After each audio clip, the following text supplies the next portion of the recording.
예, 마가복음 1장 16절에서 22절입니다. 오늘은 사람을 낚는 어부가 되도록 만들리라. I will make you fishers of men. 이렇게 됐죠. 마가복음 1장 17절입니다. 같이 제가 지금 요한복음을 펴놓고 구절이 안 맞나 싶군요. 마가복음 1장 17절입니다. 같이 읽겠습니다. 예수님께서 그들에게 이르시되 너희는 나를 따라오라. 내가 너희를 사람들을 낚는 어부가 되게 하리라 하시니라. 사람들을 낚는 어부가 되게 하리라. 사람들을 낚는 어부가 되게 하리라.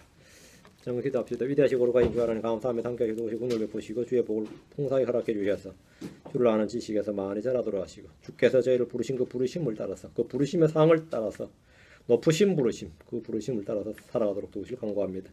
은혜 베풀어 주십시오. 감사드리며 주의 성을 기도합니다. 아멘. 예, 광야에서 시험을 이기시고 돌아오신 주님께서는 하나님의 왕국의 복음을 선포하셨습니다. 우리 주님의 관심은 왕국입니다. 하나님 왕국, 하늘의 왕국, 왕국입니다. 유대인들은 먼저 이 땅에 하늘의 왕국이 세워지길 구했고 제자들은 그분이 왕좌에 앉으시길 원했지만 우리 주님은 먼저 사람들의 마음속에 하나님의 왕국이 임하기를 원하셨습니다. 사람들의 마음속에 하나님의 왕국이 임하고 그 다음에 그 하나의 마음속에 하나님의 왕국이 임한 사람들을 시민으로 하늘의 왕국이 세워져야 된다 이 말이죠. 하나님의 왕국은 사람이 다시 태어나지 않으면 볼 수 없습니다. 하나님의 왕국은 육신에서 난 사람이 성령에서 다시 나지 아니하면 들어갈 수가 없습니다. 하나님의 왕국은 사람의 출생과 관련이 있습니다. 하나님의 왕국은 뭐와 관련이 있다? 출생과 관련이 있다. 이게 굉장히 중요한 겁니다. 하나님의 왕국은 출생과 관련이 있다. 주님이 선포하신 하나님의 왕국은 예루살렘에 세워지는 정치적, 물리적, 지상 메시아 왕국이 아니라 복음을 듣고 믿는 사람들이 성령에게서 하나님으로부터 다시 태어남으로 그 마음에 임하는 영적인 왕국입니다. 하나님의 왕국은 하나님의 난 자, 성령에서 난 자, 나는 영적 출생이란 관문 외에 다른 어떤 방법으로도 들어갈 수가 없습니다. 이 세상에 어떤 사람도 육신의 출생이란 시작 없이 육신의 삶이 존재할 수 없듯이 영적 출생 없이 영적인 삶이란 존재할 수 없습니다. 어떤 사람도 육신의 탄생 없이 이 세상으로 들어올 수 없듯이 그 누구도 영적인 탄생 없이 하나님의 왕국에 들어올 수가 없습니다. 하나님의 왕국에 들어갈 수 없습니다. 하나님의 왕국은 다시 태어남, 중생과 거듭남, 짐생, 다시 태어남이란 영적 출생을 통해서 볼 수 있고 들어갈 수 있습니다.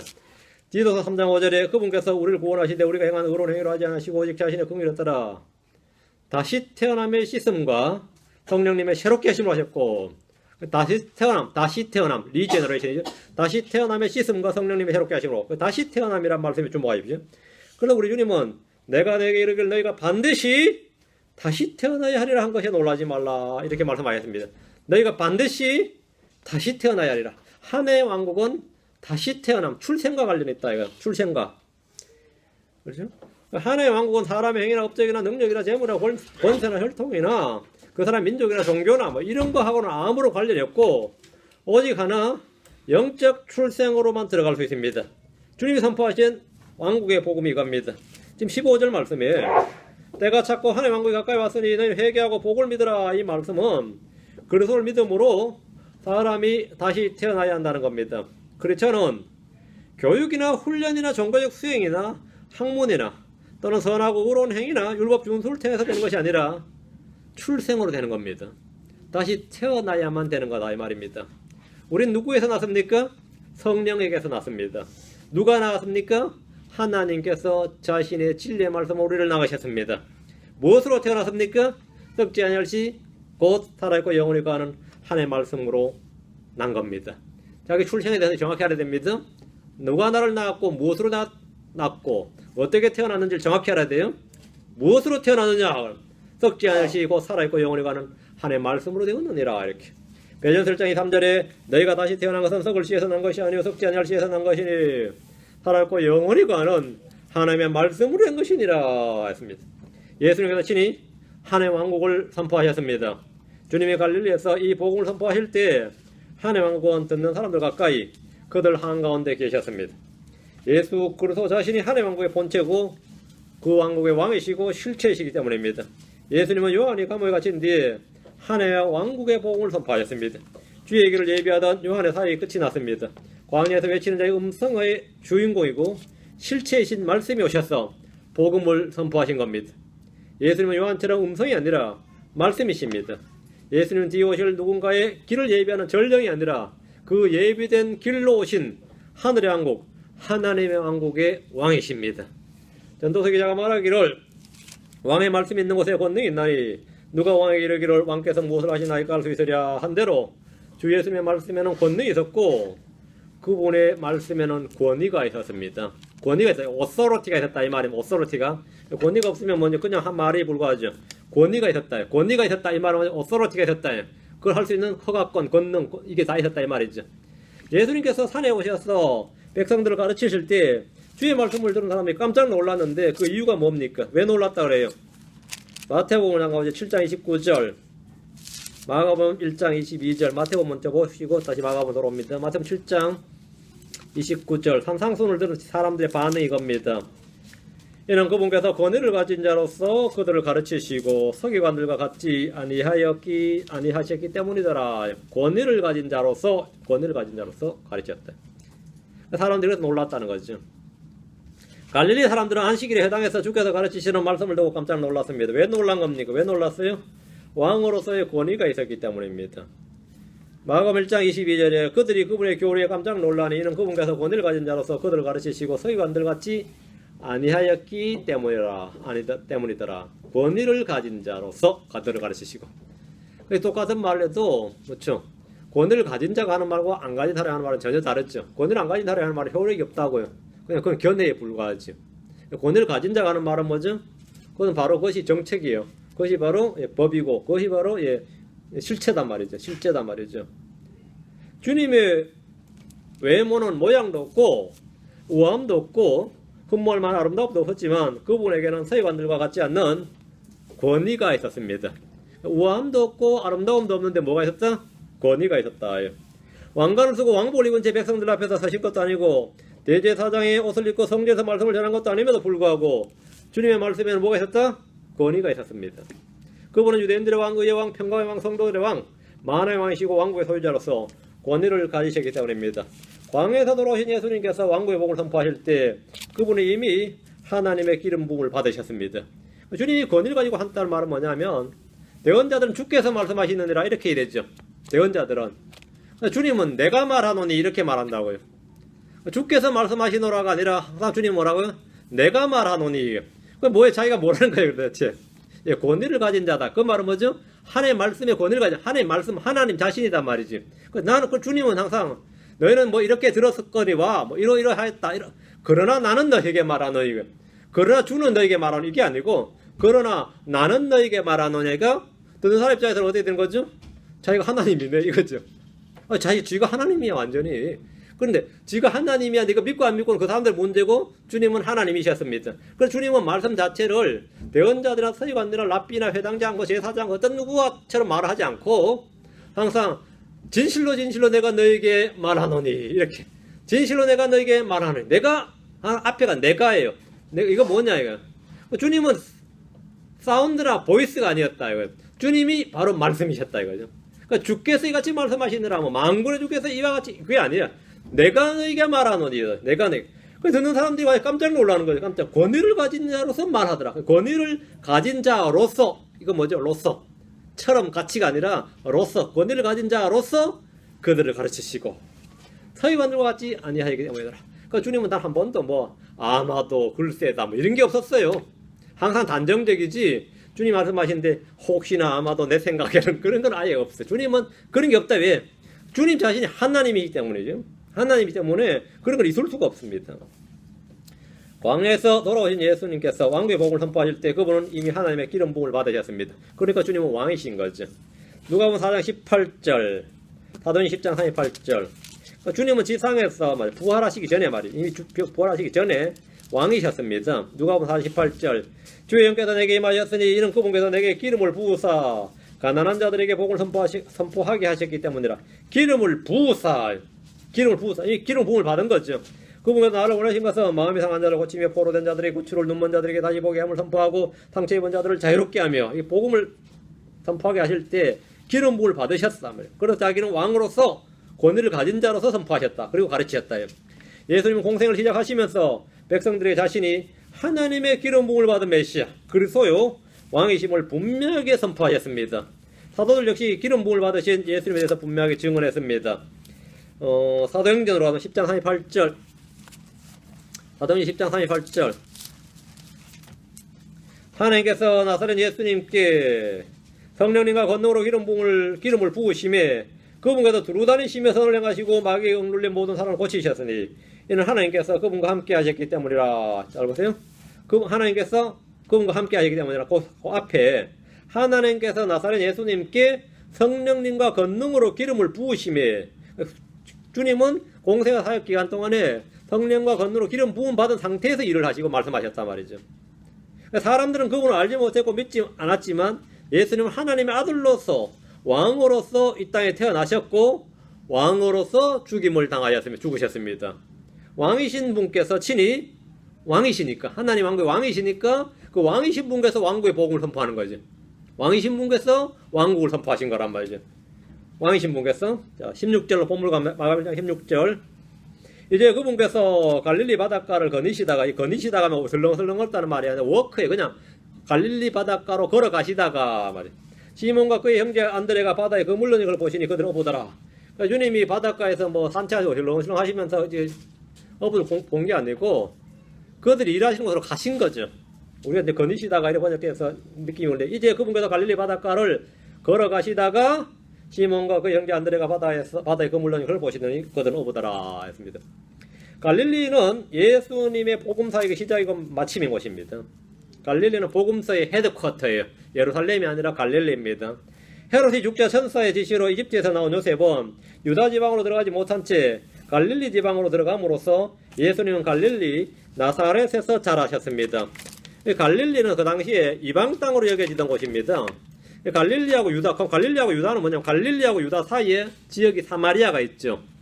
갈릴리하고 유다 사이에 사마리아가 있어요. 뒤에 지도를 잠깐 보시죠. 여기 몇 페이지야? 지도로 신약시대의 땅이가 15페이지 있죠. 이 15페이지를 펴세요. 뒤에 부록 15페이지 보세요. 신약시대의 땅 보면 위로부터 쭉 보면 나오죠. 오른 다마스쿠스가 시리아죠. 여기가 사도 바울의 고향입니다. 여기서 바울이 구원받았어요. 거기다 이두베레라고 나오고 가이사라 빌립보에 나왔죠. 이게 전부 다 이방 땅으로 불리는 곳입니다. 여기 페니키아가 나오고 밑에 가버나움, 베세다, 갈릴리 바다 위 나오죠. 거기가 갈릴리 지역에 갈릴리 바다 거기다가 지금 이 무대가 어디냐면 여기 위에 갈릴리 바다라고 적혀있는 곳 있죠. 그럼 베세다, 가버나움 나오죠. 다음에 가나, 나사렛이 나오죠. 여기가 복음서의 주로 이 헤드쿼터였단 말이죠. 그러고 나서 중간에 이 자줏빛으로 사마리아 나오죠. 사마리아 땅이 상당히 크죠. 갈릴리보다 좀 더 크죠. 그 다음 밑에가 뭐죠? 유대죠. 그 갈릴리하고 유대 사이에 뭐가 있는 거죠? 사마리아가 있죠. 주님께서 사마리아를 반드시 통과해야 하는지라 할 때 이게 바로 갈릴리에서 유다로 올 때 이 사마리아를 통과해서 해야 됐다 이 말이죠.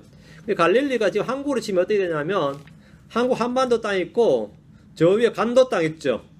그럼 남한에서 간도 땅을 통과하려면 간도로 가려면 어떻게 되죠? 북한을 통과해야 되죠. 남한, 북한, 간도 이런 식이란 말이에요. 그래야 갈릴리는 이 당시 여기 나사렛 갈릴리 여기 지역은 유다 사람들이 볼 때는 뭐가 된 거죠? 완전 변방의 저거죠. 왜냐면 유다 위가 사마리아니까 사마리아 넘어 그 위가 뭐죠? 갈릴리란 말이죠. 갈릴리란 말이에요. 근데 예수님께서는 주로 여기서 활동을 하셨단 말이죠. 여기서 활동하셨는데, 보세요. 이 갈릴리 바닷가를 거니시다가 갈릴리 그 바다라고 나왔죠. 갈릴리 바닷가 나오는데 그걸 걸어가시다가 시몬과 그 형제 안드레가 바다에 그물던 걸 보시니 그분들 어부더라 이랬습니다. 자, 갈릴리 지역은 이제 복음서의 헤드쿼터였다 했어요. 왜 그러냐면 이 나사렛에서 이집트에서 올라올 때 이 요셉이 말이죠. 이집트에서 이 밑에 이집트에서 올라올 때 이 가까운 유다로 가야 되는데 여길 갈릴리로 간 거예요. 이로 나사렛으로. 황당한 사람이죠. 왜? 유다는 위험하다고 온 거죠. 위험하다 봐서 이 멀리 완전 변방으로 가가지고 여기서 정착을 해버린 겁니다. 여기서 자 봅시다. 주님께서 갈릴리 지방으로 이제 요셉이 갈릴리 지방에 들어감으로써 말이면 예수님은 졸제 갈릴리의 나사렛에서 자라나셨습니다. 그 사람들이 갈릴리 사람이라고 알게 된 것은 이런 이유 때문이죠. 그러니까 이 갈릴리라는 것은 장한 동네가 아니라 지역 이름입니다. 한국 사람 치면 뭐 경상도, 전라도 하면 어떻게 되죠? 그건 영남지방, 호남지방 하듯이 갈릴리라는 것은 그 정도의 큰 넓은 지역이에요. 갈릴리 시티 이름이 아니라 이건 상당히 큰 지역 이름입니다. 갈릴리 갈릴리라는 지역 속에 나사렛은 도시가 되는 거죠. 예. 뭐 가버나움도 마찬가지고 그 전부 다 갈릴리의 도시가 되는 겁니다. 그런데 갈릴리의 나사렛에 자랐는데 그러다 보니까 유다와 갈릴리는 뭘 떨어지니까 말투가 달라요.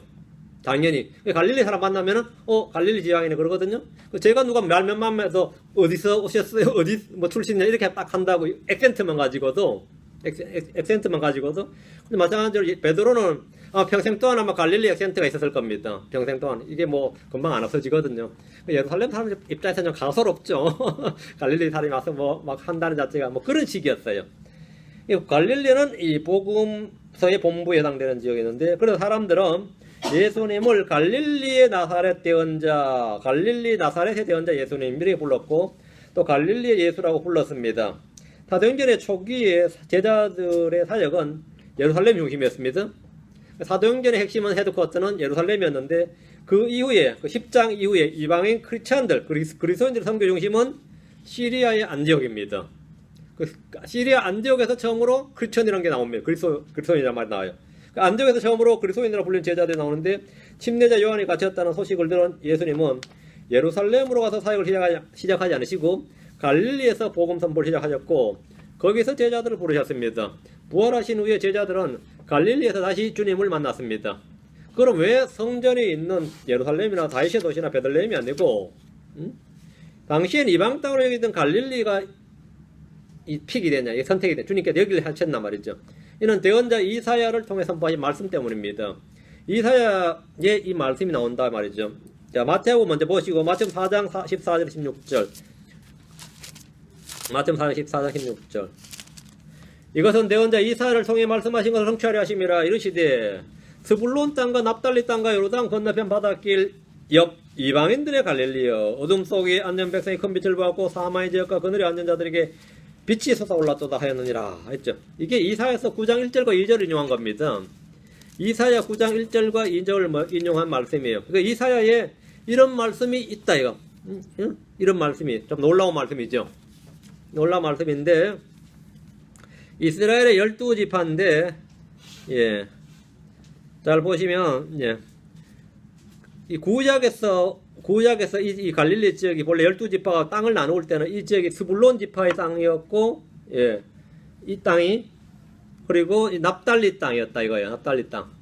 근데 이게 이제 계속 침략을 받고 남북왕국이 나누어지고 다음에 그게 지배를 받고 이렇게 하다 보면 유다로 축소가 됐죠. 나라가.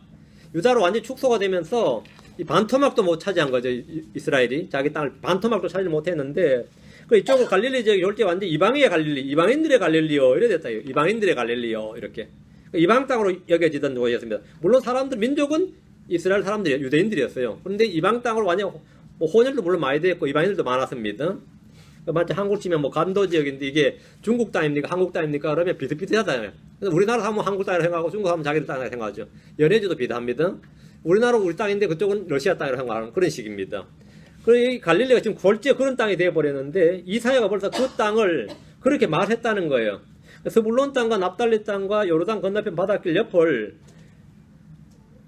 거기가 갈릴리 지역인데 이 갈릴리 땅은 이스라엘이 가장 취약 지역이었고 괴롭힘을 많이 당하던 땅이었습니다. 그 땅이 제일 위에 있으니까 당연히 대언자 이사야는 이곳을 흑암의 땅이라고 그랬고 사망의 지역이다 이랬어요. 이거 엄청난 말이에요. 흑암의 땅 사마의 지역이라고 했습니다. 이곳 백성들은 어둠 속에 앉아있는 백성이었습니다. 그런데 주님이 주신 말씀이 그렇게 침략을 많이 당하고 이방인들이 압제를 받고 했던 이런 곳이었죠. 상처를 제일 많이 받은 이스라엘 영토에서 제일 많이 받은 곳인데 이곳에 우리 주님께서 거하셨습니다. 이곳이 가장 먼저 주님을 만난다는 거예요.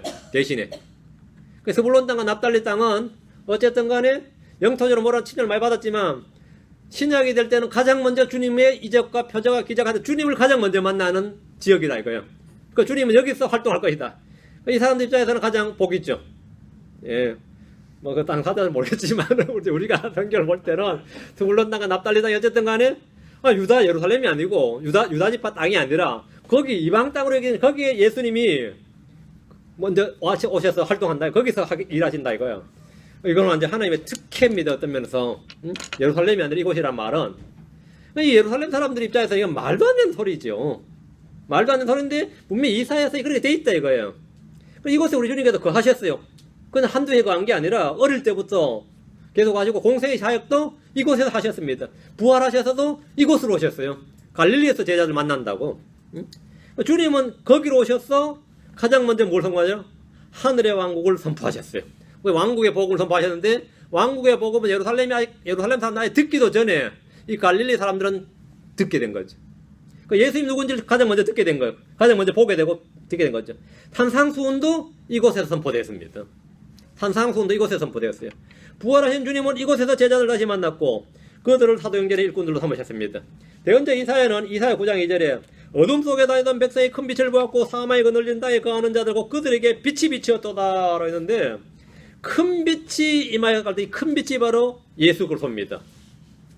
이 빛은 사람들의 빛이고 세상의 빛이고 참 빛이시고 생명의 빛이고 이방인들의 빛, 영광스러운 복음의 빛입니다. 이 빛이 그 스불론 땅, 납달리 땅에 요르단강 건너편 그 민족들이 임했다는 겁니다. 스불론 땅과 납달리 땅, 이방인들의 갈릴리 땅에서 큰 빛이 솟아올랐다. 그냥 대언자 이사야나 엘리야 정도가 솟아오른 게 아니라 누가 올라온 거죠? 예수님이 큰 빛이 솟아올랐다고. 사람들의 빛, 세상의 빛, 생명의 빛이 솟아올랐단 말이죠. 그리고 그들이 그 빛을 세상의 어느 지역 사람들보다 더 분명하게 확실하게 먼저 보게 되었습니다. 다시 마가복음 16절입니다. 이제 그분께서 갈릴리 바닷가를 거니시다가 시몬과 그 형제 안드레가 바다에 그물 던진 것을 보시니 그들은 어부더라. 갈릴리아 바닷가에는 많은 어부들이 있었을 겁니다. 어부에 이 달랑 베드로하고 안드레가 전세 내놓고 사는 건 아니죠. 여기가 어촌 지역이면 완전히 아침엔 어시장이 되는 거죠. 그 주님께서 이렇게 걸어오시면 사람들 볼 때는 어떤 거죠? 고기 사러 왔나 싶을 정도겠죠. 아침이면 바닷가는 어부들만 있는 것이 아닙니다. 제가 이 아침에 연안부들 한번 가본 적 있거든요. 인천 연안부도 아세요? 연안부들 가면 진짜 거기에 또 그 사람들한테 뭐 또 팔려고 있잖아요. 오뎅 국물도 팔려고 또 쫙 서요. 그러니까 이제 사람들이 바글바글 한다고. 그 아침이 제일 바빠요. 더 신선한 어떤 회라도 파는 식당 주인들은 다 아침에 일찍 와가지고 물건 떼가야 되거든요. 물건 떼가는 사람, 그런 사람한테 아침이나 먹으라고 또 장사하는 사람. 그래가지고 아침이 제일 바빠요. 오히려 10시쯤 되면 이제 오히려 한적해서 그 사람들이 자기들 밥 먹는다고. 제가 거기 성도에 있어서 한번 가봤거든요. 진짜로 연안부도 그렇다고 횟값 딴 것도 아니에요. 예. 그래서 밤새 잡은 고기를 사러 오는 사람들이나 이들에게 뭔가를 팔러 오는 사람들도 순식간에 어시장이 형성되고 또 없어지고 또 어시장이 형성되고 그런 것이 갈릴리 바닷가입니다. 주님께서 갈릴리 바닷가를 걸어가신 것은 바닷바람이나 쐬면서 산책하자는 것이 아닙니다. 주님은 싱싱한 생선을 구하러 가신 것이 아닙니다. 주님은 사람들을 보러 가신 것이 아닙니다. 주님은 자신의 일꾼을 찾으러 바닷가로 걸어가신 겁니다. 일꾼을 찾으러 바닷가로 갔어요. 일꾼을 찾으러.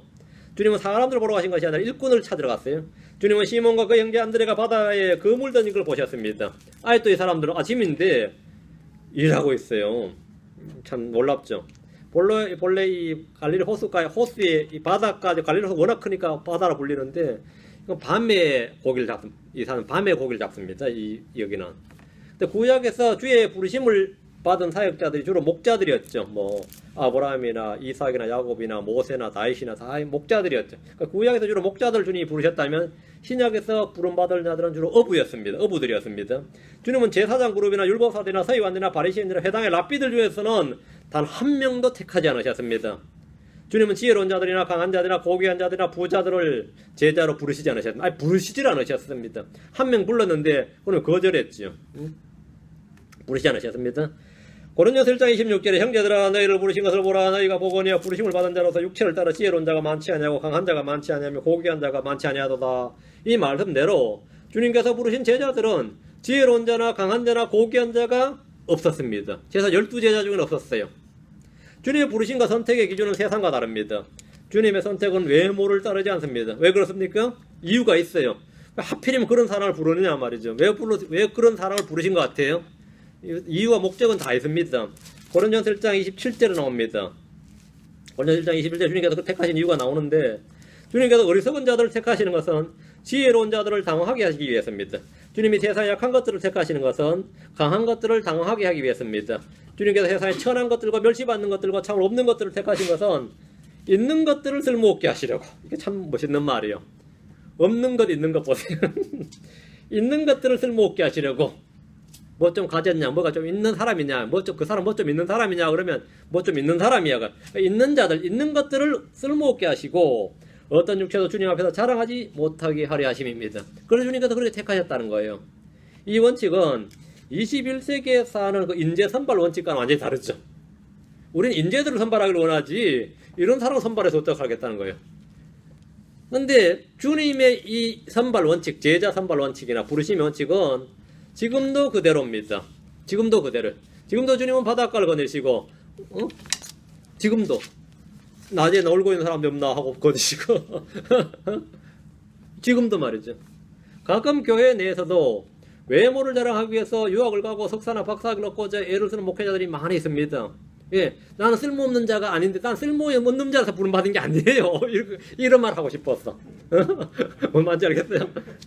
난 정말 쓸모없는 자였는데 주님이 부르셨다. 이 말은 그건 하나님 모르겠지만 나는 너무 부끄러우니까 나는 없는 자인데 부름받은 게 아니라 나폴리 뭔가 있는 사람이었는데 난 썸씽이었는데 주님 나를 부르셨다. 난 약한 자 아니었다고. 물론 난 강한 자였다고. 난 의선 자가 아니라 지혜로운 자였는데 그래 주님이 나를 부르셨는데 나는 싫다는데 주님이 또 와서 부르시고 싫다는데 또 와서 부르시고 heb을 목회하라고 부르시고 선교사로 부르시고 그걸 자랑이라고 하고 있어요. 지금 주님은 그렇게 하지 않으셨다잖아요. 응? 그렇게 하지 않으셨다고. 그게 이제 목회자 중에서도 뭐 대학 교수 출신이니 고위 관료 출신이 법관이니 뭐 의사 출신이 하면서 전직을 자랑하는 이들이 굉장히 많이 있습니다. 저도 전에 뭐 삼성 임원 출신이었다 이래요. 그거 어떡하라고? 응? 어떡하라고? 나 이사 출신이었다고? 맞다. 나 CEO 출신이었다고? 알았다고. 그거 하고 지금은 상관없죠. 그런데 그런 게 있죠. 나는 쓸모없는 자가 아니었는데 주님이 뭔가 남들보다 나은 게 있으니까 부르셨지 않겠느냐는데 그건 성경도 하나님도 모르는 사람이 한 소리예요. 응? 교회에서 자신의 외모를 자랑하는 이들만큼 한심한 사람이 없습니다. 그런 사람은 한심한 사람이 없어요. 주님이 택하시고 부르시는 사람은 주로 없는 것들, 약한 것들, 어리석은 것들, 천한 것들이 이 속에 하나가 됩니다. 그러니까 나는 어떤 사람이냐면 없는 것들, 약한 것들, 어리석은 것들, 천한 것들 중에 한 사람이야. 난 네 개 다야.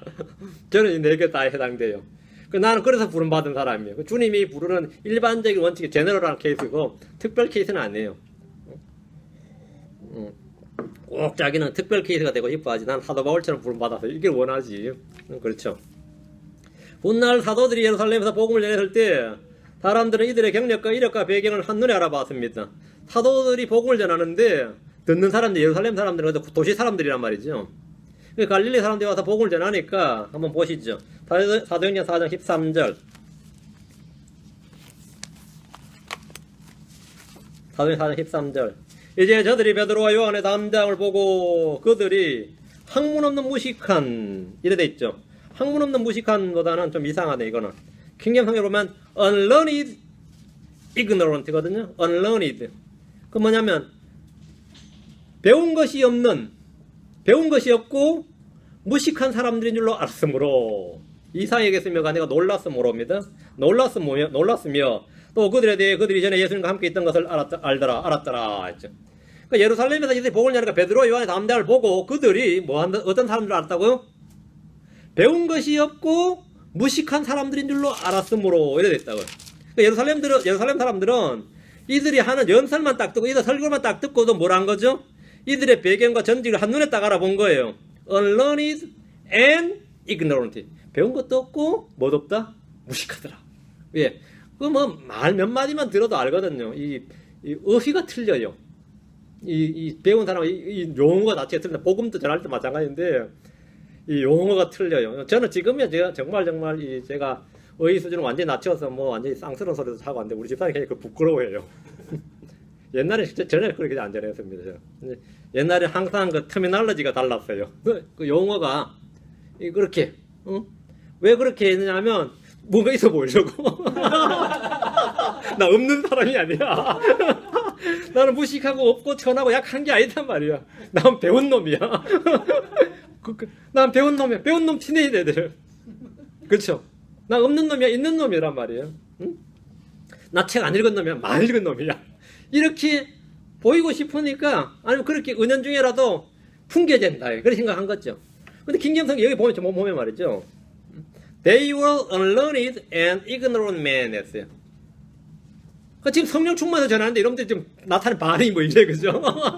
은혜롭다, 경이롭다, 놀랍다 아니라 저 쌍무식 간놈 새끼들 뭐 이런단 말이지. 반응이 참 베드로 요한 힘 빠지지.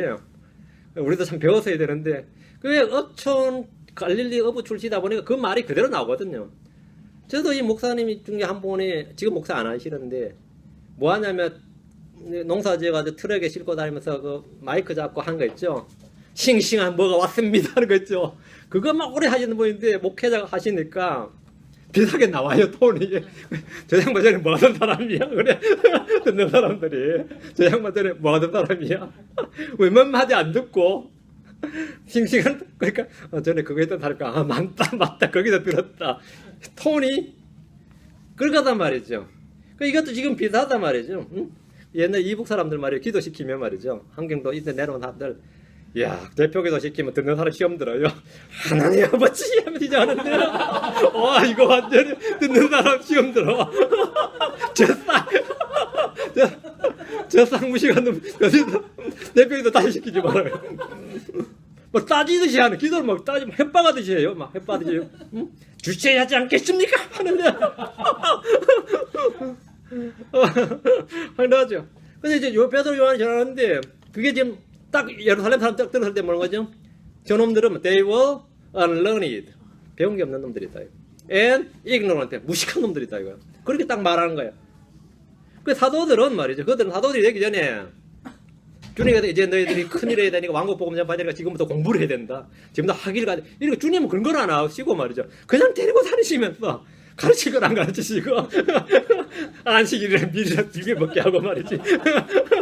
이래는 이 배운 게 3년을 다녔는데도 배운 게 없어. 어떻게 된 게. 제사 3년 정도 다니면 풍어를 읊어야 될 거 아니야. 제사장급들은 가뿐하게 무찌를 수 있는 말이죠. 이래 돼야 되는데 아니 뭐 평민들한테도 무시받게 생겼어요. 그 전에 법을 다루었던가 학문에 전념했다든가 높은 학위를 가진 전문 지식인들이 아니라 그런 소양을 갖춘 사람들이 아니라 바다에서 밤새 그물 던지던 사람들이었습니다. 바다에서 밤새 그물 던지던. 그게 그렇게 고생하면서 한 사람 진짜 고생이 뭔지를 아는 사람들이죠. 농부도 이제 힘들지만요. 소작농 때 농부 힘들죠. 제가 농사지다 알지. 농부 힘들다는 말을 우습게 하는 사람들이 어부들입니다. 어부들은 생명을 내놓고 일하는 거예요, 매일. 아이고, 농사 짓는 것만큼 편한 게 있어 하는 사람이 어부들이고, 그 어부들을 우습게 하는 사람이 광부들입니다. 땅 속에 들어가 봐, 그래요. 숨이 쉬어지나. 바다에서는 숨이나 쉬지, 우린 숨도 못 쉬어, 그래요. 이 먼지에 땀에, 그런다고 또 무너져요, 또 한 번씩. 그게 농부 우습게 하는 사람이 어부고, 어부 우습게 하는 사람이 광부입니다. 광부예요. 그런데 뭐 그런 거 다 웃기게 하는 우리 노는 놈들이에요. 남들 죽죠 알잖아 일하는데 이거 뭐 노는 놈들이 그 고생 모르고 웃기고 있다고. 그 지금 이렇게 어부였는 밤새 그물 던졌다 이거예요. 그들이 배운 것이 없고 무식한 사람들이란 것은 누구라도 5분도 안 걸려서 파악이 되었습니다. 몇 시간 몇 분도 아니에요. 5분도 안 걸려서 금방 알아챌 수 있었는데 그런데 그런 그들이 담대하게 복음을 증언하더라 이거요. 야, 저 촌놈들이 와가지고. 근데 저놈들이 뭐야 했더니만 예수님이 오라고요? 그들과 함께 있었으면 또 알게 되었더라. 그들이 전에 예수님과 함께 있던 것을 알았더라. 예수님과 함께 있으니까 어부도 저렇게 담대하게 복음을 전하는구나. 저 촌놈들도 복음을 전하는구나. 뭐 이런 거예요. 다시 16절입니다. 다시 16절. 시몬과 그의 형제 안드레가 했죠. 시몬과 그의 형제, 형제란 단어예요. 시몬과 그의 형제, 진짜 친형제입니다. 시몬과 안드레는 신약 성경에서 처음 언급된 형제들입니다. 친형제입니다. 구약 성경에서 처음 나오는 친형제는 가인과 아벨입니다. 맞죠? 형 가인은 아벨을 죽였습니다. 살인자였습니다. 가인은 동생을 지키는 자가 아니라 죽인 살인자였습니다. 신약에서 처음 나오는 시몬과 그의 형제 안드레는 안드레가 형입니다. 형이 동생을 살립니다. 안드레는 본래 침례 요한의 제자였다가 요한의 증언을 듣고 예수를 알고 믿었습니다. 안드레가 예수를 만난 후에 가장 먼저 한 일이 자기 형제 시몬을 찾아가서 예수님이 그리스도의 힘을 증언한 겁니다. 그는 가족, 특히 자기 형제에게 가장 먼저 복음을 전하고 그를 주님께로 인도했습니다. 요한복음 1장 41절 42절에 보면 그가 먼저 자기 형제 시몬을 찾아내어 안드레가 먼저 퍼스트로 뭐 했다고요? 자기 형제 안드레를 찾아내어 그에게 이르되 자기 형제 시몬을 찾아내어 그에게 이르되 안드레가 시몬을 찾아 그에게 이르되 우리가 메시아를 만났다 하니 메시아는 번역하면 그리스도라. 그가 그를 데리고 안드레가 시몬을 데리고 예수님께로 오매 예수님께서 그를 바라보시고 이르시되 내가 요나의 아들 시몬은 이제 게바라 불리리라 하셨는데 게바는 번역하면 돌이라. 신약의 시몬과 안드레 형제는 함께 일했고 함께 복을 믿었고 함께 그분의 제자가 되었습니다. 이들은 육신의 지체고 육신의 형제들일 뿐만 아니라 주 안에서도 한 지체고 한 형제가 된 겁니다.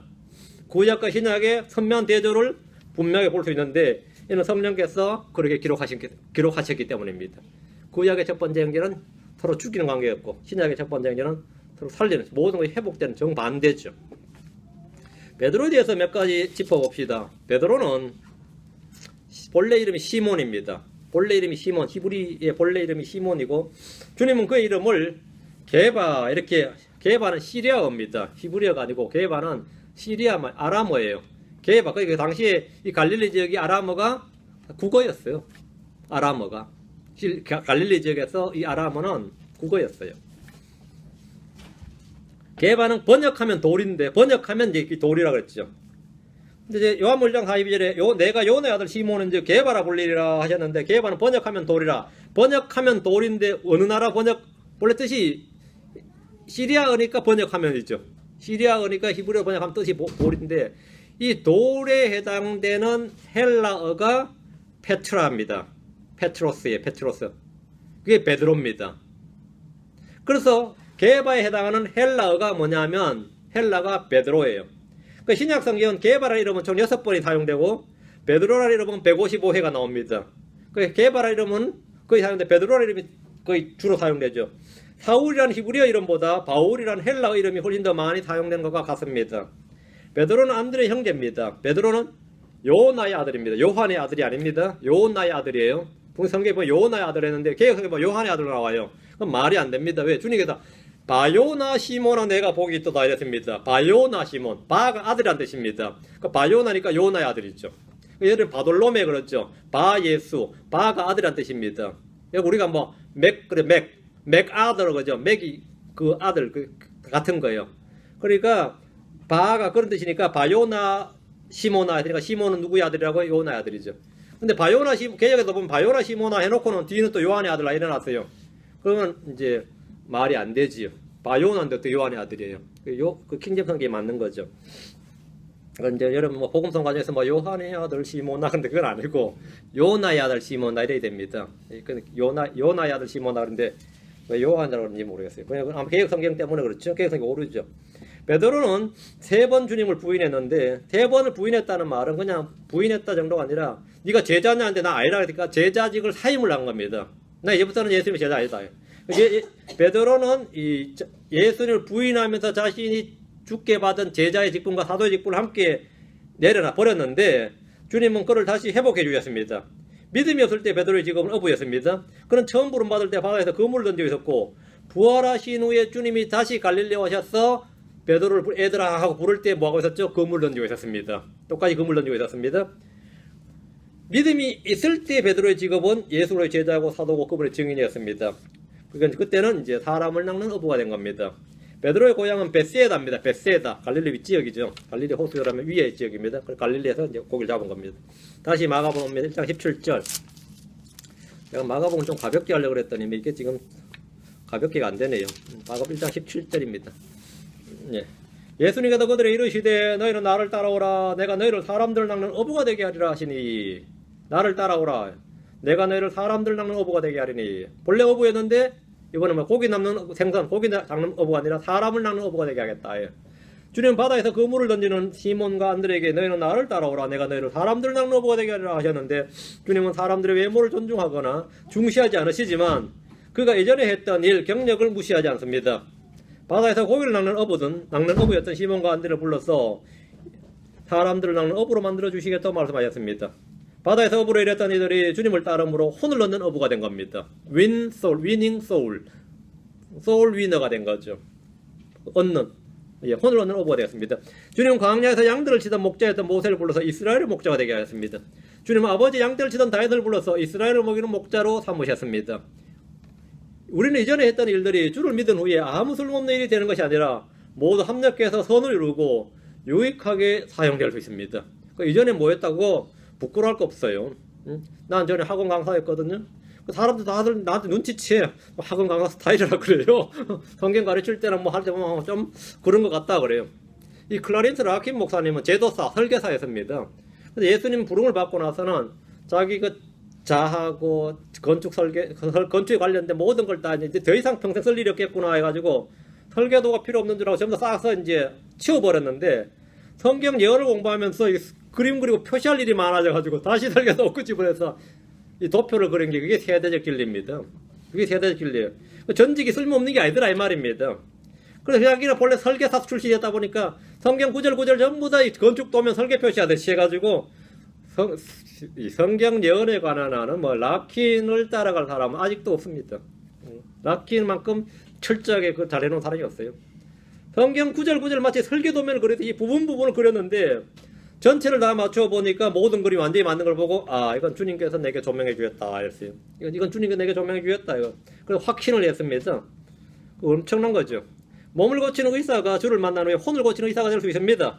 MR 디안 박사는 외과 의사입니다. 아주 훌륭한 외과 의사였는데 고단이 엄청 많았던 사람이에요. 자기는 남들은 병을 못 고치는데 가족들은 많이 죽었지. 가족들은 못 고쳤지.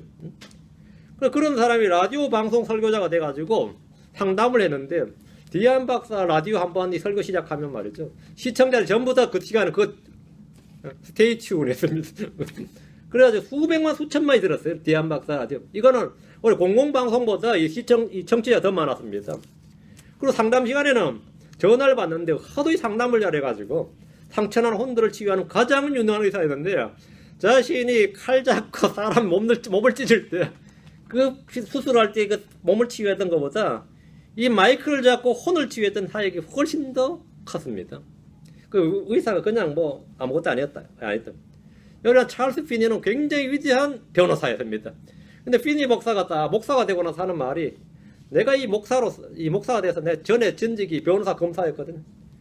변론에 서면 전부 다 백판 깨질 만한 그런 설교만 하고 있다 이거야. 그래서 이 사람은 변론서를 작성하듯이 막 증거에 기초해서 성경을 설교를 했는데 그 설교는 전부 다 굉장히 조직적입니다.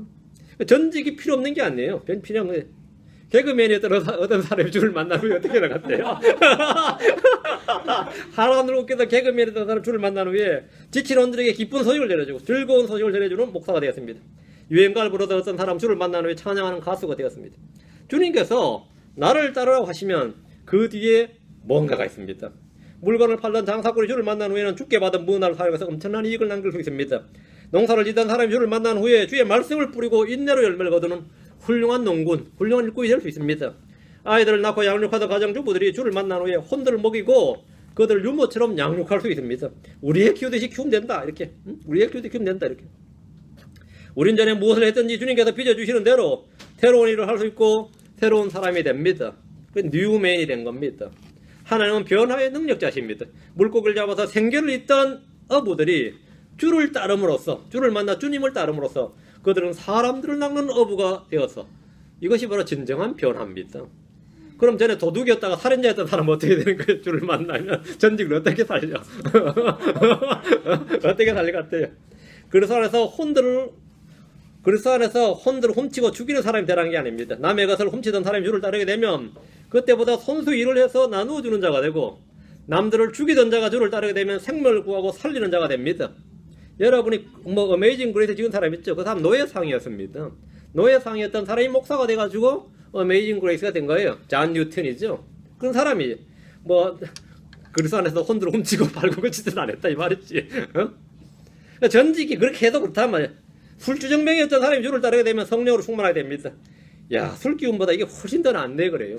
술기운으로 가득 찼던 사람이 성령의 권능으로 살게 되는데 술주정뱅이의 그 관념도 좋아요. 술주정뱅이는 늘 단골 술집을 찾듯이 성령 충만한 사람은 늘 다 가던 길을 갑니다. 그러면 술주정뱅이란 말이죠. 자기가 가던 술집이 문을 닫으면 그렇게 아쉬워하고 성령 충만한 성도들은 자기 다니던 교회가 문을 닫으면 그렇게 안타까워한다 이거예요.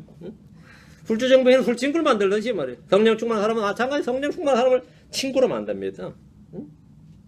가난한 자가 주를 따르게 되면 그 안에서 부유한 자가 되고 실패자가 주를 따르게 되면 형통하는 자가 되고 슬픈 자가 주를 따르게 되면 기쁨을 주는 자가 됩니다.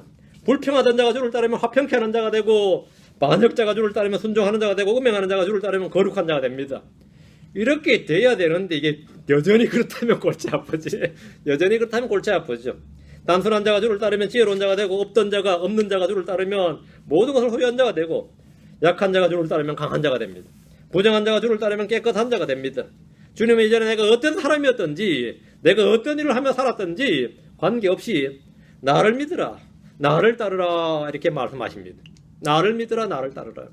주 예수를 믿고 계속해서 그를 따르면 그는 하나님의 신성한 성품과 신성한 권능의 참여자가 되고 그를 창조하신 분의 형상을 따라서 지식에서 새로워진 자가 됩니다. 주를 따르는 자는 그 속에 그리스도께서 형성이 됩니다. 예수 그리스도로 말미암아 육신을 따르는 자가 성령을 따르도록 하는 것이 우리 주님의 사역입니다. 그래서 주님이 나를 따라오너라 이렇게 말씀하셨습니다. 나를 따라오너라 나를 따르라. 그리하면 내가 너희를 뭐뭐로 만들어주겠다. 내가 너희를 뭐뭐로 만들어주겠다.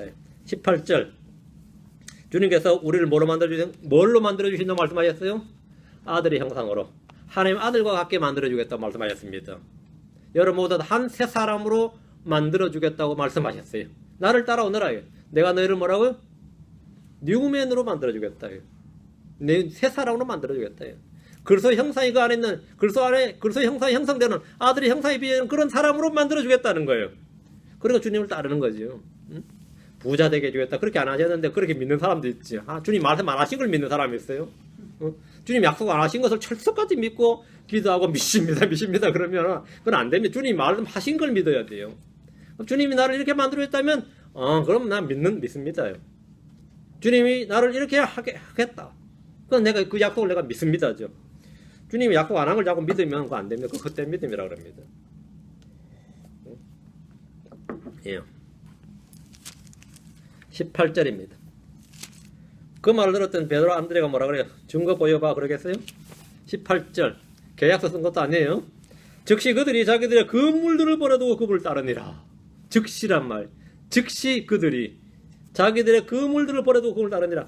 마치 막 부름받기만 기다렸다듯이 말이죠. 그물 던지던 사람이 그냥 버려두고만 우리 같으면 어떻게 챙겨서 팔고 그죠? 좀 중고프로도 세일해야지 이 정도를. 왜 멀쩡한 그물도 옆에 어부들도 많은데 말이야. 이거 너 가져라고 해서 마지막 선심이라 쓰든지. 어부한테 그물은 다 알아. 어부한테 그물이 어떤 거예요? 시몬과 안드레는 그물을 던지다 말고 즉시 자기들의 그물을 버려두고 주님을 따랐습니다. 뒤에 누가 찾아갔겠지 뭐. 하던 일을 마치고 하던 일은 마저 마치고 나서 주를 따른 것이 아닙니다. 이들은 주 예수를 부르시며 즉각적으로 순종을 했습니다. 어부가 자기들의 그물을 버리고 그분을 따랐다는 것은 자신들의 인생을 주님께 모두 맡겨버린 겁니다. 인생을. 이건 엄청난 거죠. 이것은 단순한 업종 변경이 아닙니다. 과거와의 완전한 단절이며 새로운 시작입니다. 과거의 완전한 단절이에요. 새로운 시작이에요. 제자들은 모두 이런 사람들이었습니다. 네, 죄송합니다. 마가복음 10장 18절에 그때 베드로가 그분께 말하기 시작하여 이르되 보소서 우리가 모든 것을 버리고 주를 따랐나이다 하며. 베드로가 당당히 할 수 있는 말이에요. 이건 맞는 말이에요. 우리가 모든 것을 버리고 주를 따랐나이다. 언제 그런 거죠? 그물을 던졌는데 그물을 버려두고 그럼 다 버린 거죠.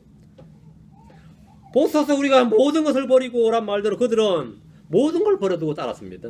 농부였던 엘리사는 엘리야의 부름을 받자 밭을 갈던 소들을 잡아서 농기구를 태워서 불로 고기를 삶아서 백성들에 주고 엘리야를 따랐어요. 따르다 안 되면 다시 와서 농사 지어야지가 아니었습니다. 아예 다 정리해버렸습니다. 농부가 자기 소를 잡고 쟁기를 불태워버린 일이나 어부가 자기 그물을 버린 일은 인생을 완전히 뒤집어 엎는 일입니다. 베드로는 주께 보소서 우리가 모든 걸 버리고 주를 따라사오니 그런즉 우리가 무엇을 얻으리까 이렇게 물었습니다. 우리가 버린 게 있으면 얻을 게 있어야 될 거 아니냐 이거죠. 베드로의 선택은 그가 모세처럼 주께서 보상으로 보답해 주신 일에 관심을 두었다는 사실을 보여줍니다. 어떤 부자 청년은 자기 재물을 버리지 못함으로 주님을 따르지 못했습니다. 우리는 무엇을 버려야 할지 고민하지 않습니다. 뭐 버릴 게 없는 사람들이 많았어. 본래부터 없는 사람이었으니까 뭐. 주님 따를 때 진짜 가볍게 따랐다. 저 같은 게 진짜 가볍게 따랐던 것 같아요. 사실은 그건 아닌데 처음엔 가볍게 따랐어요. 한 2년만 따르다 말려고 그랬거든. 2년만 따르다가 성경 조금만 알고 나서는 이제 고시촌으로 공부해야지 이런 생각했는데 그 2년이 지금까지 가버린 거예요. 그 2년이 그 덕분에 인생이 바뀌어버린 거죠. 예. 우리는 무엇을 버려야 할지 고민하지 않습니다. 그죠? 제자의 길은 우리가 모든 것을 버리고, 이 말대로 모든 것을 버려야 되기 때문에 뭐는 버리고 뭔 취하고 안 돼. 다예요. 그래서 모든 걸 버리고 주를 따르는 것, 이것이 제자의 길입니다. 19절. 그분께서 거기서 조금 더 가시다가 제베데의 아들 야고보와 그 형제 요한을 보셨는데 그들도 배에서 자기들의 그물들을 고치고 있더라. 주님은 시몬과 안드레를 부르신 후에 거기서 조금 더 가시다가 제베데의 아들 야고보와 그 형제 요한을 보셨습니다. 오늘 코가 많이 자꾸 알러지가 있었어요. 큰일 났네. 이제 요한과 안드레를 보셨는데 그들은 그물을 던지고 있는 게 아니라 뭐 했죠? 그물을 고치고 있어요. 배에서 그물을 고치고 있었죠. 이 말은 시간이 좀 흘렀거나 이제 정리하고 이제 이 그물 고친다는 말 자체 이미 수선은 들어간 거 아니에요, 그죠? 바다 또 내일 또 일해야 되니까 그물 고치는 게 지금 고치고 있다, 던지는 게 아니라 고치고 있었단 말이죠. 그 시간이 좀 흘렀거나 아니면 이들이 시몬과 안드레보다 고기 잡는 일을 좀 더 빨리 마쳤거나 하여튼 가래 둘 중에 하나겠죠. 어쨌든 이렇게 했다 이거죠. 성경의 기록은 아무 의미 없이 그냥 기록된 것이 없습니다. 얘들은 부름을 받을 때 모습이 지금 있는데 이 모습은 훗날 그들의 사역과 좀 연관이 있습니다. 그물을 던지던 베드로는 사도행전에서 그물을 던지는 사역을 합니다. 사도행전 보면 베드로 하는 일이 뭐죠? 하루에 3,000명, 5,000명 그물을 던지는 일이에요. 고기를 잡는, 한마디로 말하면 그물을 던져서 고기를 잡죠. 사람 낚는 어부 역할을 베드로가 해요. 문자 그대로. 그래서 그날 10내를 3,000명을 줬다 이렇게. 베드로는 예루살렘에서 그물을 던져서 3,000명, 5,000명의 사람들 한 번에 낚아 올리는 위대한 사역을 합니다.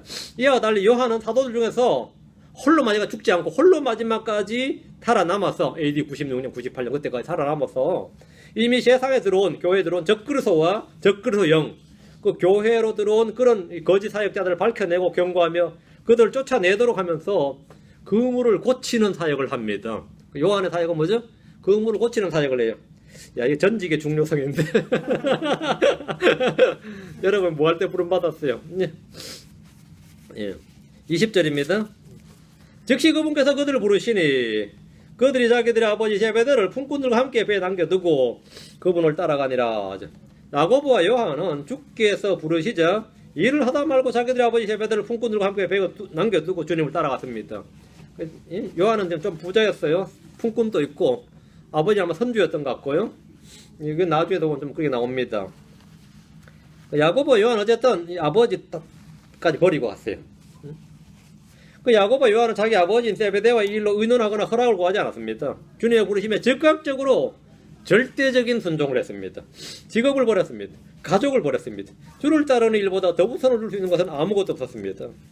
갈릴리로 들어와 하나님 왕국의 복음을 선포하셨던 주님께서 어느 날 아침 갈릴리 바닷가로 가셔서 시몬과 안드레의 형제, 야고보와 요한 형제 이렇게 4명의 어부를 제자들로 부르셨습니다. 예수님의 부르심을 받은 그들은 즉시 자기들의 모든 것을 버리고 주를 따랐습니다. 어떻게 이것이 가능합니까? 여러분 생각 이게 어떻게 가능해요? 이놈들이 엄청난 놈들이에요? 그런 건 아니겠죠. 뭐 우리가 똑같은 사람들이지 뭐 이 사람들하고 뭐 엄청난 믿음의 사람 그런 건 아닐 거 아니에요. 어떻게 가능한 것 같아요? 여러분한테 주님이 나를 따라오너라 하면 이 사람 다 버리고 따라가겠습니까? 응? 일하다 말고 그냥 핸들을 틀어 하면서 주님을 따르고 말이죠. 응? 근데 이런 흉내를 내는데 성경한테는 이런 흉내 내거든요. 전화 한 통에 그냥 목자가 전화 한 통만 해도 그냥 하든을 때려치우고 즉각 군대에서 비상소집령에 떨어져 이제 모입니다. 저희 때는 그랬어 있어요. 요즘 뭐 그렇게 했다 난리 나겠지만 우리는 뭐 목자 전화 한 통이면 진짜로 빨리 와 이 한마디로 그냥 수업 듣다 말다가도 저는 진짜 뛰어나가서 일하다가도 오고 그랬어요. 근데 그러면서 이제 다 이걸 즉시 이 말을 이제 받아가지고 이미디어트리 즉시 곧바로 이런 말로 스트레이트 웨이 뭐 이런 걸 했거든요. 근데 말씀에 참 순종할 거는 참 되게 많이 보여줬죠. 요즘 그런 미단이라 그럽니다. 근데 안드레 요한이 어떻게 이렇게 한 것 같아요? 희한하죠. 침례자 요한은 자기 앞으로 예수님이 자기 앞으로 오자 증언을 했어요. 사람들과 제자들 앞에서 공개로 세상 죄를 제거하신 하나님의 어린 양을 보라 이렇게 증언을 했습니다. 그런데 침례 요한의 제자가 안드레와 요한이었어요. 안드레와 요한이 침례 요한의 제자였는데 침례 요한의 제자는 더 많았는데 이 안드레와 요한은 침례 요한의 제자였는데 그 제자가 그냥 제자가 아니라 침례 요한이 증언하는 예수를 믿었던 제자입니다. 예수를 믿었던 제자예요. 그래가지고 그리스도인 것도 알았고 세상 죄를 제거하는 하나님의 어린 양인 것도 알았어요. 침례요한은 계속해서 그분이 자기 뒤에 오실 그리스도인을 상세히 증언했는데 요한복음 1장에 보면 이게 상세하게 나옵니다. 요한이 어떻게 예수님을 따랐는지가 요한복음 1장 29절에 보면 세상 죄를 제가 하신 하나님 어린 양을 보라 이렇게 됐죠. 그 앞뒤로 보면 침례요한이 계속해서 제자들 앞에서 이걸 증언합니다. 그 이들은 요한을 통해서 예수님이 요한이 증언한 메시아이고 하나님의 아들이심을 알고 믿었습니다. 아무도 선포된 말씀을 듣지 않고 주님을 믿을 수는 없습니다. 그런 건 있을 수 없어요. 그 어느 날 어촌에 갔는데 예수님이 나를 따라오너라 하니까 그냥 확 따랐다는 건 그게 아니다. 그 전에 요한을 통해서 예수님이 누군지 알았어요. 그렇기 때문에 나를 따라오너라 했을 때 그냥 지체 없이 따른 겁니다. 알았다 이거죠. 선포자가 없이는 아무도 들을 수가 없습니다. 말씀이 선포되지 않으면 아무도 들을 수 없고 듣지 않고 알 수 없고 그렇지 않고 믿을 수가 없는 거죠. 당시 요한에게 침례를 받았던 사람들은 요한이 선포한 예수님이 그리스도시다, 하나님 아들이시다, 내 뒤에 오시는 바로 그분이다, 이걸 다 들었습니다. 요한복음 1장 25, 26절. 요한복음 1장 25, 26절. 또 다음날 요한이 자기 제자들 중에 두 사람과 함께 서 있다가 이 두 사람이 요한과 안드레였습니다. 두 사람과 함께 서 있다가 예수님께서 거니실 때 그분을 보고 이르되 하나님의 어린 양을 보라 하니 이 말을 들은 거죠. 요한복음 1장 35, 36절이네요. 제가 잘못네. 35장 36절. 25절이 아니고. 이 말씀을 얘들은 들었어요. 얘들은 침례자 요한이 연일 예수님이 그리스도이심을 증언하자 지체 없이 그분을 따른 겁니다. 그분이 그리스도이심을 알았고 믿었다는 겁니다. 그러다 주님의 부르심에 그물을 버려두고 자기 아버지를 버려두고 배를 버려두고 말이죠. 곧바로 그분을 따르고 그분이 그리스도이심을 알고 믿었던 것을 확증했습니다. 주를 따르는 일은 어부가 그물을 던지는 것이요, 그물을 고치는 것보다 훨씬 더 중요한 일입니다. 어부가 그물을 던지는, 자기 그물을 버려두는 것, 자기 배를 떠나는 것, 이것이 제자가 되는 길이에요. 여러분 인생에서 가장 중요한 일, 즉각적으로 지금 해야 될 일이 무엇인지 한번 생각해 보십시오. 주를 따르는 일은 은퇴한 후에 시간이 있을 때 하는 일이 아닙니다. 은퇴한 후에 시간이 있을 때 차라리 세상 일을 하든지, 가장 내가 주님을 섬길 수 있어 바로 지금 가장 일을 할 수 있을 때 지금 해야 돼. 우리 은퇴하고 지금 말씀 전하고 은퇴한 후에 폐지 죽게 생겼다 그러면은 지금 폐지 줍는 것보다 그렇게 낫지. 그지? 은퇴한 후에 접는 게 안 낫겠어요. 지금 주의 말씀 전하고 지금 폐지 줍다 은퇴한 후에 뭐 주의 말씀 전하겠다 그러면 되겠어요? 응? 그러니까 여러분 인생에서 가장 중요한 때, 가장 중요한 때, 가장 시간이 주를 위해서 힘을 쓸 수 있을 때 주를 섬기라고, 주를 따르라고요. 그건 은퇴한 후에 할 일이 아니다 이 말입니다. 지금 즉시 해야 될 일이고 주님 부르신 그날까지 평생 해야 될 일입니다. 여기는 휴가도 없고 휴식도 없고 브레이크가 없어요. 저는 좀 쉬겠습니다 그러면 안 돼요. 저는 좀 교회 좀 쉬겠습니다 그러면 그건 말이 안 돼. 그런 건 없어. 그건 제자의 길에 그런 건 없어요. 주님께서 제자들 3년 반 동안 쉬게 안 하셨습니다. 그리고 사도들이 된 후에도 마찬가지입니다. 그건 죽을 때까지 계속해서 주를 섬겼습니다. 주를 따랐단 말입니다. 우리는 평생 동안 늘 이 일을 해야 됩니다. 주님의 부르심입니다. 다음 시간에 계속하겠습니다. 오늘은 여기까지 주의 제자들을 부르신 것까지 했고 20절까지 했고 다음 시간에는 이제 21절부터 하게 됩니다. 다음 주가 아니네. 이번 주 수요일 날 이걸 하겠습니다. 수요일 날 이제 유다서 끝났으니까 이 마가복음 하겠습니다. 마가복음 읽으시기 바랍니다. 수요일 일주일에 2시간 합니다. 2시간 해야 좀 맞춰보겠습니다. 기도합시다. 저한테 지역 명철을 많이 주셔서 말씀 준비를 잘할 수 있도록 해주고 체력도 좀 많이 필요합니다. 체력이 좀 떨어집니다. 체력을 위해서 좀 기도해 주시기 바랍니다. 기도합니다. 위대하시고 거룩한 주 하나님 감사합니다. 함께하시고 도우시고 긍휼을 베풀어 주셔서 선포된 말씀대로 저희가 주께서 이 땅에서 육신을 오셔서 행하신 일들이 기록된 이 복음서를 공부하고 있습니다. 이 말씀들을 통해서 저희가 주님의 어떠하심과 주님께서 행하신 일들을 잘 살펴보길 원하고 또 깨달음과 또 훈계를 얻기를 원합니다. 이 생명의 말씀 저희 마음 가운데 넓게 또 깊게 풍성하게 허락해 주시기를 간구합니다. 그래서 마음의 기쁨과 즐거움이 넘치게 해주십시오. 전한전하 듣는 자가 동일한 은혜로 함께 배우고 함께 자랄 수 있도록 도와주십시오. 감사드리며 주의 손 기도합니다. 아멘.